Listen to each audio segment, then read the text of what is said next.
Good morning. What do a porcupine, a sailboat, and a gin fizz all have in common? A porcupine, a sailboat, and a gin fizz. The answer is nothing, other than the fact that they're not in the room with us today and they can't speak much about user research. My name's Jack Cunningham. I'm a product strategist at Livefront. And hopefully I can fill that void, talk all about unmoderated research, the strategies you should be aware of, how to determine if unmoderated is the approach that you should take, and if it is, what do you do to make it successful? Before I jump in, I want to tell a little bit of a story. I know there's some people who have a lot of research background in the room. This is going to be probably very familiar to you. It's the story of what happens when a product launches, but all from the lens of how much research are you really doing. So we'll get started here at the very beginning, and there's a lot of metaphor here, so bear with me. Every product starts with an idea, and that usually comes from your founder, your product team, folks in the room who have a lot of experience. Maybe you even are that end consumer, a lot of experience with that consumer, or you are that consumer. And what happens this time is you are doing research, but it's pretty informal. You have that experience, you're drawing upon that knowledge, you're making educated bets on what you should be doing, and you're moving forward. At this point in time, that's really your focus. You're doing what you should be doing, figuring out what the world wants, what folks want, and coming up with those educated guesses that you want to start building upon. At this point in time, your flag on the beach is green, things are good, you're doing what you should be, waters are generally calm, that's like what you're focused on, you're trying to figure out what is it that should exist in the world. Time goes on, and you eventually launch a product. You notice there's a change in our flag here. Things are yellow. It's good, right? You're excited, think you're launching a product, but you're realizing you have no idea what you're doing. Your team hasn't figured out how to operationally ship a product and keep it alive. But you're excited, you've made it to launch, you're now seeing some of those initial bets that you've been making as a group come to fruition. And it's exciting. But at this point in time, you're really laser focused on delivery. You've actually taken a step back from all that kind of informal research you were doing at the very beginning. So you're taking a slight step back here. And that's actually one of the reasons why I put that little yellow flag up here, is you're starting to slightly distance yourself from the actual problem and folks who can tell you if you're on the right track or not. You launch, and there's a market response, and you probably feel just like this, because again, you're realizing, oh shit, I don't know how to do this as a team, and we don't know how to operationally keep a product alive in the world while also continually making incremental improvements in the future. So that flag quickly goes to red. Your team is figuring out how to put out the little fires everywhere, and you immediately take a step back and say, no, we don't have the time, capacity, or mental strength to continue user research right now. We're focused on just keeping the lights on. And you move forward, and hopefully some people find some relief. There's some fit. People are picking up your product and they keep coming back. Some of the educated bets that you made early on, well, they're working, they're paying off. So the tension in the room comes down a little bit, but that flag is still yellow because yet again, now it's been many iterations since you've done any user research. You're yet another step removed. Time passes, and you hit this period of cooling. And what I mean by cooling is you're starting to realize all the metrics that you've been tracking, all the things that you wanted to succeed, you're starting to see a slight downward trend or at best a plateau. You've reached the end of your planned roadmap, you've built the things you planned to build, and you're realizing the activity levels are slightly dropping. And what happens at this point in time are a few things. Teams start to recognize, oh, we've taken 6 steps back and we haven't regularly spent time with our users. We've stopped doing user research altogether. And someone in the room gets smart and says, oh, well, if we don't know what to build to improve this, let's just turn that switch back on. Remember that one time we did user research? Let's do one more study and just see what users tell us and build all of that. And I call this the one and done approach, because what you're doing is you're recognizing your error, but you're just fixing it one time. It's a Band-Aid approach. What's happening here is you perform one study, you take those insights and you treat them as gospel, and that everything that every user said is gonna fix all your problems. And it's not the case. What you're gonna do is you're gonna find yourself focused on the wrong things, and you and your team are not figuring out a way to operationalize research within your general practice. See a black flag on shore here because you're gonna fail. The other approach, someone wises up and says, actually, we shouldn't just be doing this one time. We want to avoid this one and done.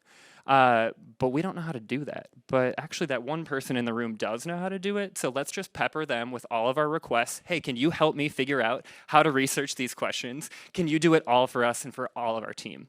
And at this point, they're probably like, yeah, because they don't want to say we shouldn't do research. But in reality, they're sweating profusely because now they have the weight of the entire team on their back. This is not how you operationalize research within a product team. Inevitably, it's hopefully pushing forward those good values and practices of doing it more regularly, but it's not sustainable. So you see this kind of red flag here still. You're drowning, you're underwater. So hopefully what you want to do is find this way to scale and expand research in some way.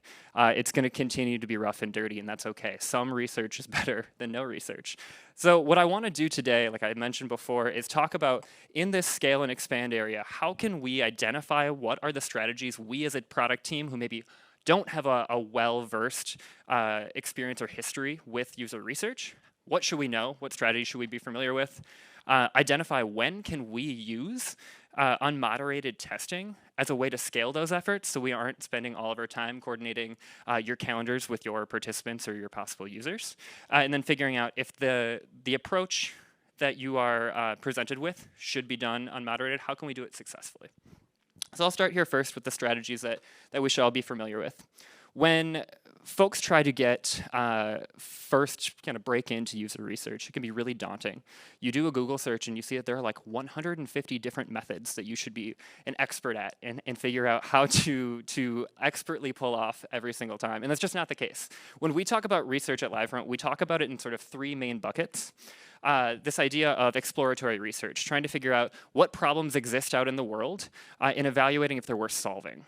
There's this other bucket of evaluative. Are we building the right thing? Are we going to be able to solve that problem the right way? And then there's kind of this strategic bucket here.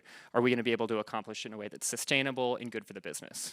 Now, for everyone who had their like mini bar little bingo card and we're just waiting for like a Venn diagram, now is the time where you hit that little spot. But this is important because what this actually means is that if you take a look at all of those various methods that are out there, whoops, hit it too quick. If you look at all those methods out there, you can actually see that they kind of generally fall in these buckets. Some of them overlap. You can use them for more than one purpose. But really what it means is when you're getting started, you just need to make sure that you have one or two methods in each of these three buckets to generally succeed. Now you should eventually branch out, get to know more, try new things, because there are pros and cons to each of these different methods.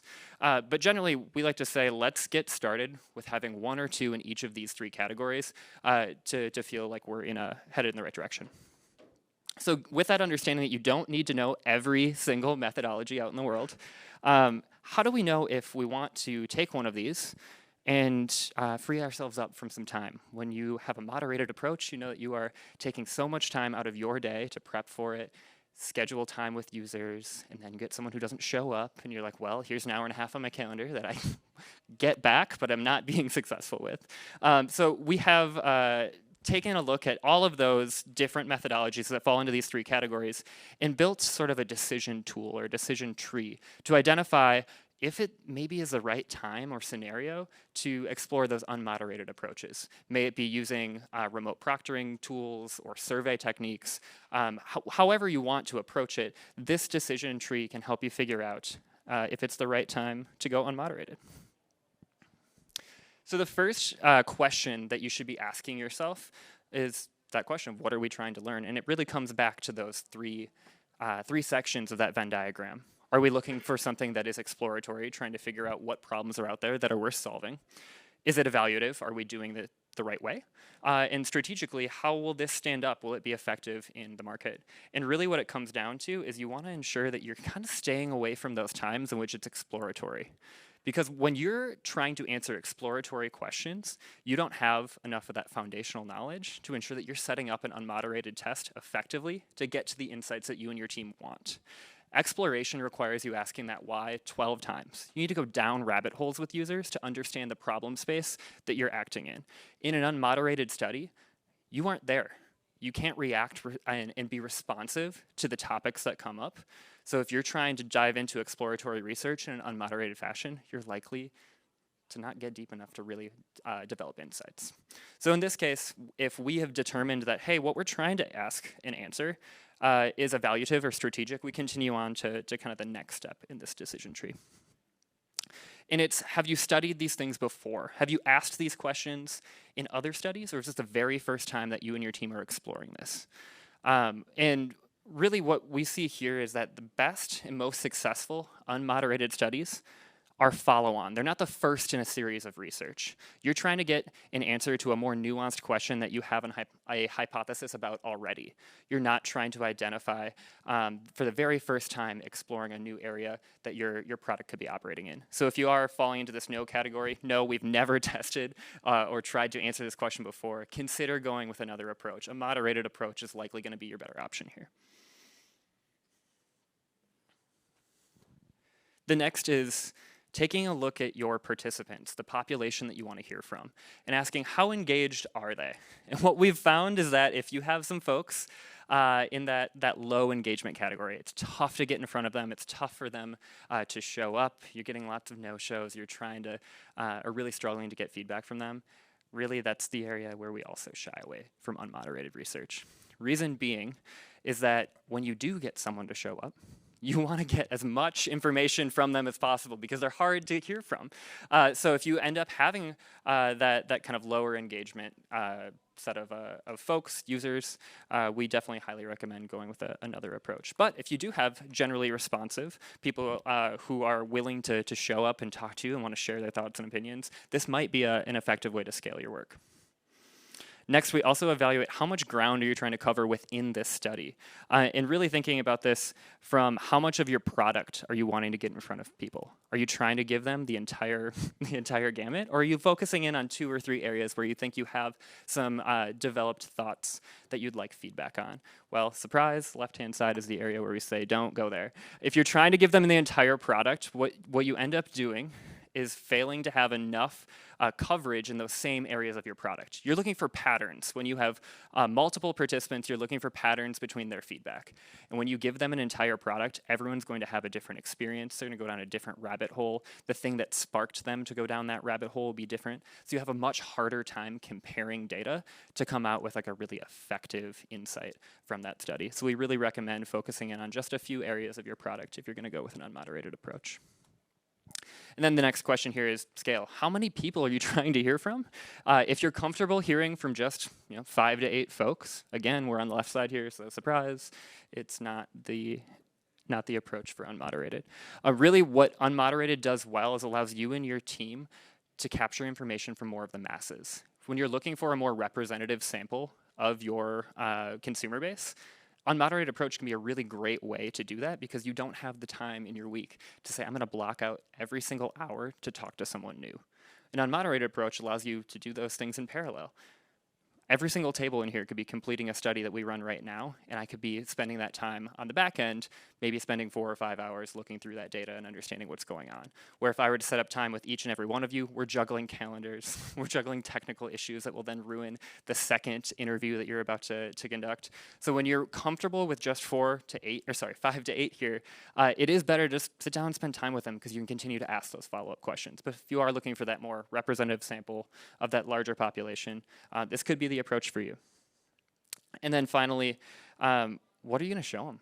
Are they going to be presented with a version of your product? This is where a little bit more of that nuance comes in.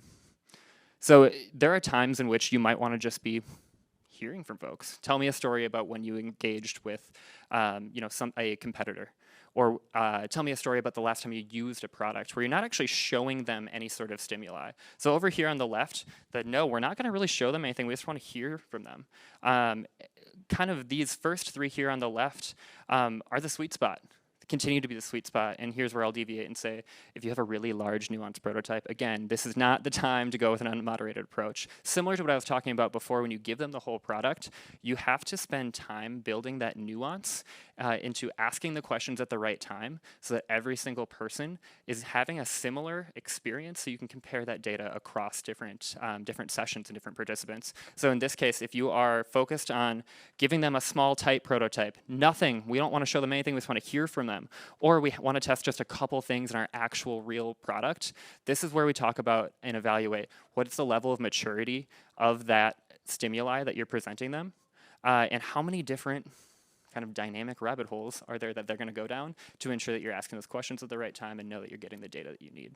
So I went through these very quickly. And I'll provide this to everyone at the end. What we've found is that this decision tree, along with just identifying what those research questions are, can help us figure out, is this a period of time in which we can run some things in parallel, where we don't necessarily have to have a moderator scheduled to complete this work? Or are we maybe going down a wrong hole and spending our time on the front end, setting up all of this, trying our best to create an unmoderated experience, and at the end realizing that we don't have enough data or we can't compare the data to actually come away with any real insights. So you'll be able to get access to this after if it's useful to you and your teams. So with that understanding of, okay, how do I figure out if an unmoderated approach is worthwhile? Now we get into like, how do you actually pull this off successfully? And so there's really 5 key areas that we try to focus our attention on in order to pull off a really successful unmoderated test. And it's focusing in on recruitment, the instruction that you're giving your participants, building in some redundancy into the test, figuring out what that right level of stimuli is, and then synthesis. I'll move through these here pretty quickly. When it comes to recruitment, you're really just trying to find those right folks that you want to get feedback from. One thing that a lot of folks do is if you have an existing user base, you say, well, let's just poll our user base. Let's get some of those folks in the room, and let's only test with those individuals. Now, other teams will look to consumer research platforms like userinterviews.com. I want to put out a screener and find people who generally fit this profile, and we'll talk to them. And what we see is that a lot of folks just pick one or the other. And we've seen actually much greater success when you fuse the two together. Have some current users and have some people who don't have that actual relevant experience with your product, so you can keep a pulse on what's changing with consumer behavior. If you're just focused on one of those cohorts, there's a really good chance that you're missing some of that nuance and change and development over time. Second, we also highly recommend keeping your testing window short. When you do an unmoderated study, you alleviate that scheduling burden. Your participant gets to choose when they participate. But what happens if I give you a week and a half to do something, odds are you'll leave this room and you're going to forget about it. So if you can catch them when they're most motivated, maybe you are using userinterviews.com or a polling or a recruitment service, allow them to jump right in that moment when they're most engaged. So you're going to have a little bit less fall off there. And then also just remain attentive and available. While it is freeing up your calendar, every single person will have a question at some point, but not all of them will reach out to you. So if you can keep a pulse, have some sort of line of communication still with those individuals to remind them to complete their tests, ask them if they're running into any issues, you're inevitably going to still need to be responsive in some regard. By way of instruction, it's really important to understand that frustration can crop up very easily. You don't have a moderator to help course correct when something goes wrong, so you need to make sure this is a very well buttoned up process. So one of the things that we've done is we've really tried to provide moments of success or joy really early on, and we've actually done this by having a prototype before the prototype. And it's, let's just teach you to scroll. Let's teach you to tap on things that are so simple and easy, and then we celebrate them. So a participant knows they're doing it right. There's this constant question of a participant who's there without a moderator of, am I doing this right? So if you can find ways to build that in, that's where you're gonna see greater success. And similarly, we also highly recommend setting relatable context. Ensure that the people that you are putting your prototype in front of have been in the situation you're describing before. Otherwise, you're not going to get what you need. And also set expectations for the end. If you're incentivizing a participant, let them know when they're going to see that incentive. If it's an unmoderated approach, it's probably not immediately after they complete their submission.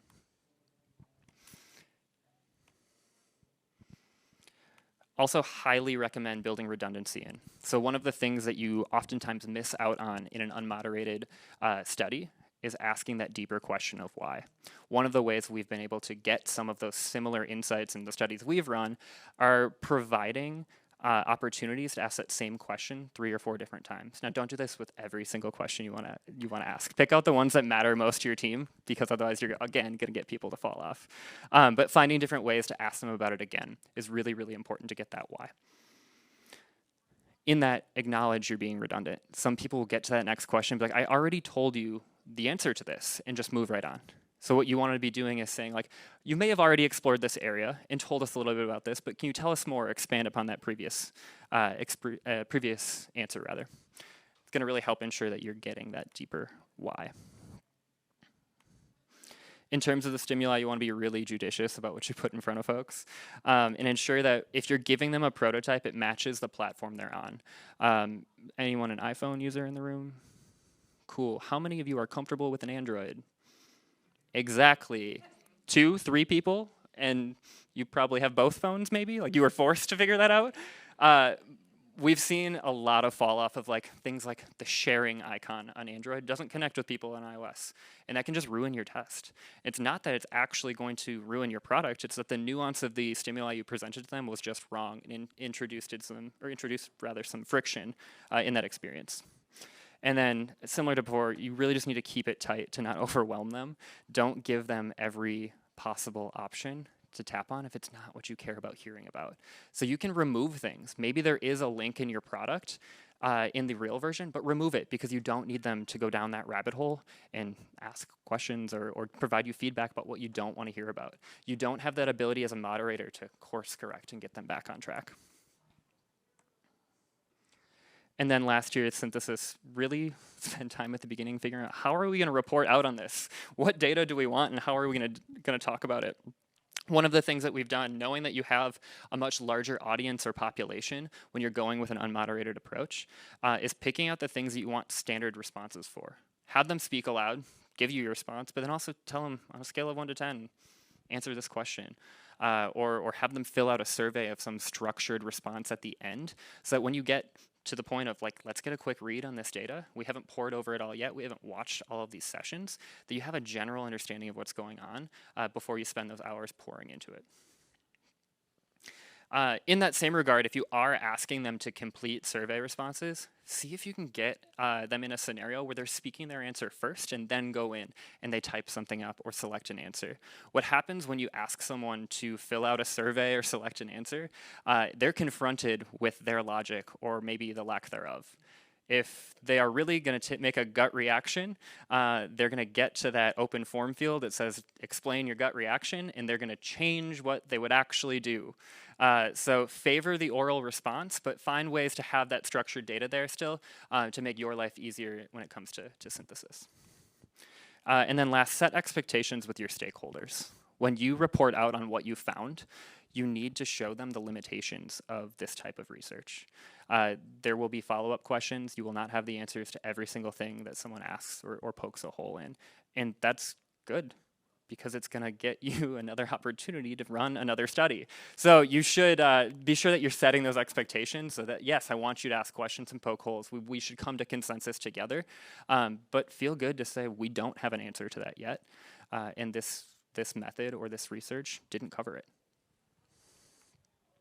So those are the 5 areas that we have seen as being really key to succeeding when you run an unmoderated study. With that said, I mentioned I'd give you access to a few things. If you want to download that decision tree or see any of those tips, you can scan the QR code here and bring you to a link tree where you can download it.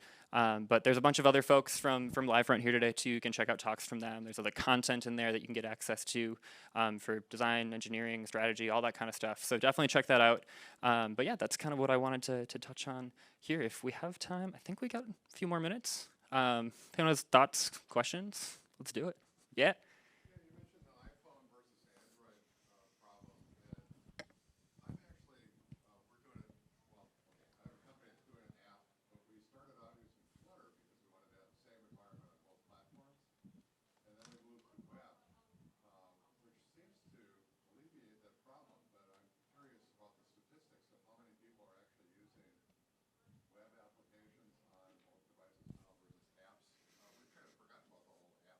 Oh, I'm sorry to hear that. The question was, and correct me if I don't summarize it well enough, but your team had some early experience with like a cross-platform approach to delivering an iOS and an Android application, and now you're exploring more of a web-based approach, just seeing that there's a more consistency for UI across. There are situations in which it makes sense. We talk about this quite a bit. In full candor, I think our first approach is generally to go with native apps in general. But there are definitely valid cases to go with cross-platform or more web-based approaches. It can be really hard if you're not building on a native platform to make it look and feel like a user might expect. You might be scrolling, you might not be able to put your finger on what's weird or what's different about it, but generally we see a little bit of more effort required to make that same fluid native experience there. Now, the other kind of thought is over time, how complex is your product gonna be? And what's the makeup of your team internally? So I think there's a lot of organizational and more like business reasoning to choose one platform or one technology rather to deliver things. But in the world of testing, I think it's just understanding where that user's coming from, because they don't have that same context that you and your team do. They might not understand why you guys made a choice.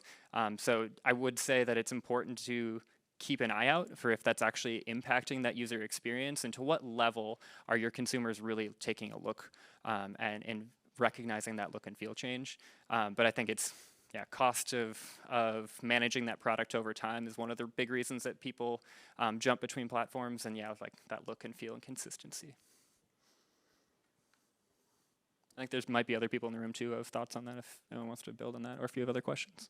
I got thoughts on that. Yeah. So I've been working in the IoT space for about 10 years. And if you have a product that you want to communicate with other things in the world, that's really difficult on cross-platform systems. It causes a lot of problems.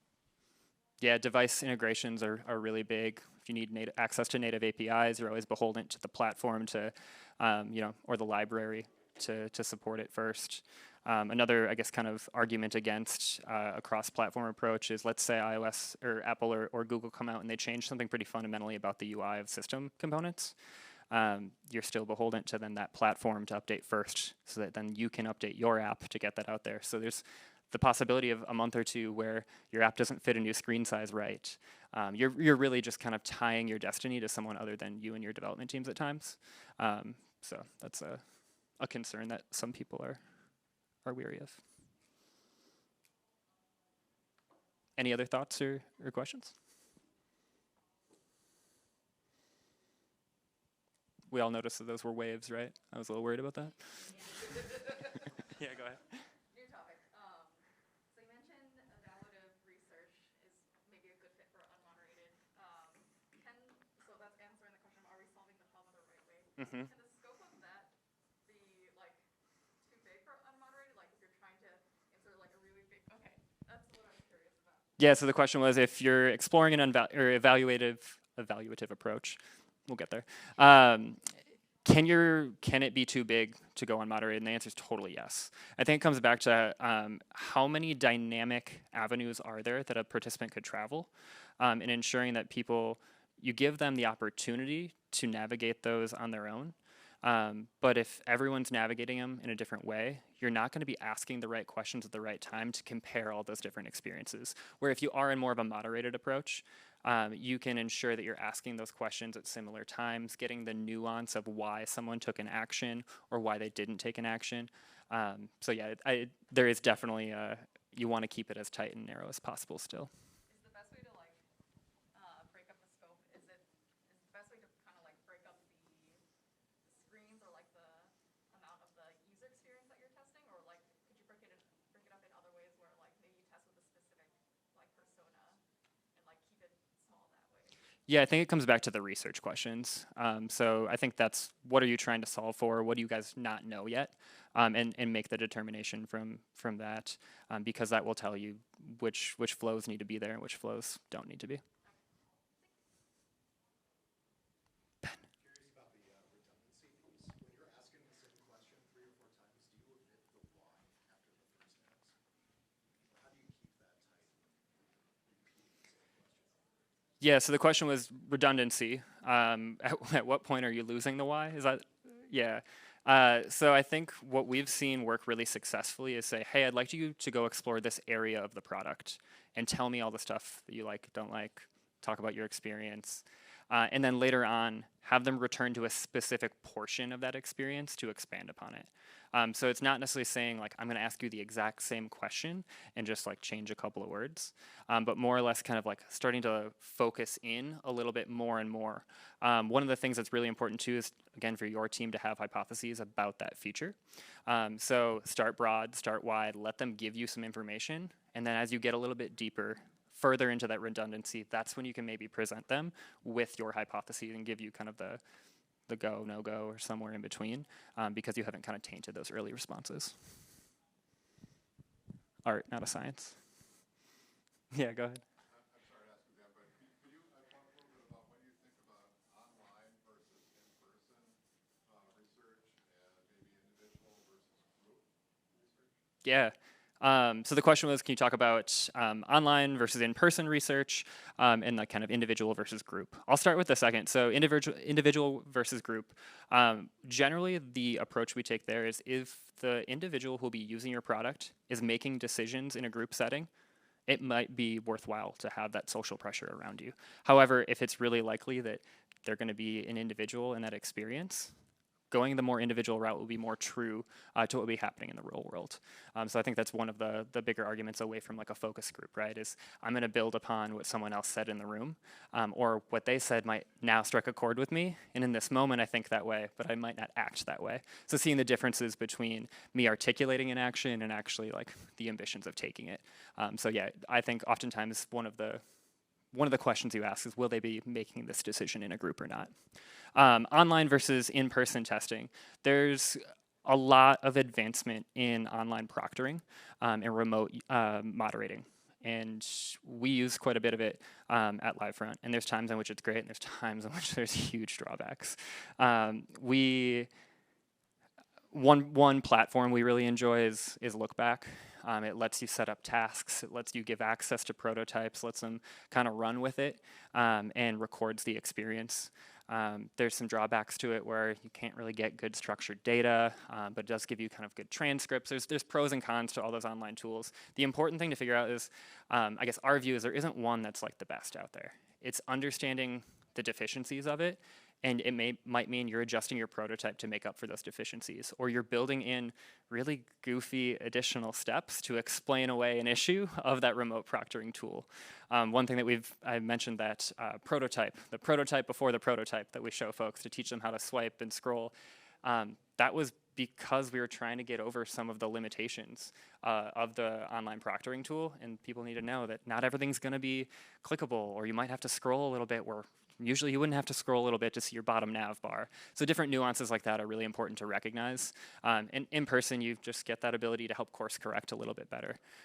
So I think generally too, sometimes if you're going in person, there are products that test really well in the Midwest that don't test well other places. So you're also having to account for the fact that there might be maybe brand equity where you are and where you're physically located in testing that might taint your results.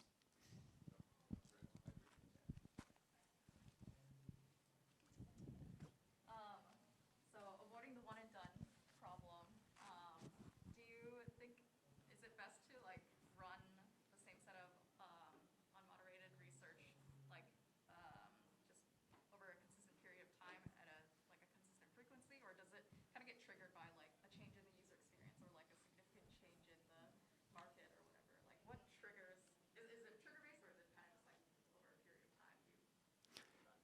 Yeah, the question was, when it comes to research, is there an event in time that says it's time to do research, or is there just kind of like natural cadence that you get on? Is that a good summary? Both. You should be working research into your product's team's operation as much as you possibly can. There's people who are like, I want to speak to users every single week. Love that, champion that. Honestly, like that's so hard to pull off. So if you can get your team to commit, every month we're gonna run some sort of study, and we wanna talk about what are the questions we have as a product team right now, and what's most important, and evaluating on like a risk basis too.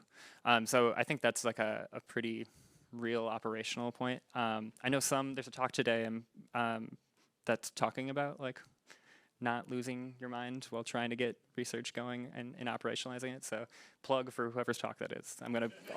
I'll be there. I've got stuff to learn. But generally, I think really it's just build it into your process regularly. There will be triggers that change those research questions, that maybe prioritize those higher.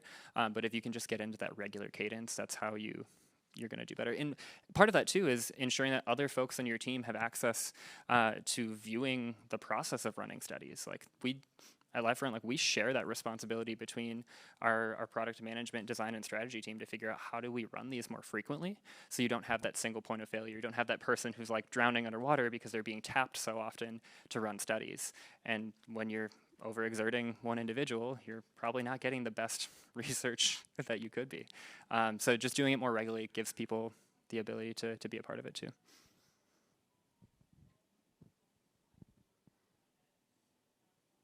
Right on. Well, thank you, everybody. I appreciate y'all.